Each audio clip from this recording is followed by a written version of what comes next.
জন্য কবিতা, খুব বিখ্যাত একটি কবিতা, শঙ্খ ঘোষের মিথ্যে কথা।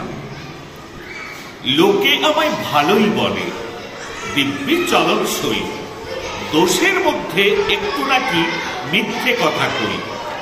ঘাটশিলাতে যাবার পথে ট্রেন ছুটেছে যখন, মায়ের কাছে বাবার কাছে করছি বকম বকম। হঠাৎ দেখি মাঠের মধ্যে চলন্ত সব গাছে এক এক রকম ভঙ্গি ফোটে, এক এক রকম নাচে। ও মা দেখো নৃত্যনাট্য, যেই বলেছি আমি মা বকে দেয়, বড্ড তোমার বেড়েছে ফাজলামি। চিড়িয়াখানায় নাম জানো তো আমার সেজ বেশর, আদর করে দেখিয়েছিলেন পশুরাজের কেশর। কদিন পরে চোট খসানো দেয়াল জুড়ে একই ঠিক অবিকল সেই রকমই মূর্তি যেন দেখি। ক্লাসের মধ্যে যেই বলেছি সুরঞ্জনার কাছে, জানিস আমার ঘরের মধ্যে সিংহ বাঁধা আছে।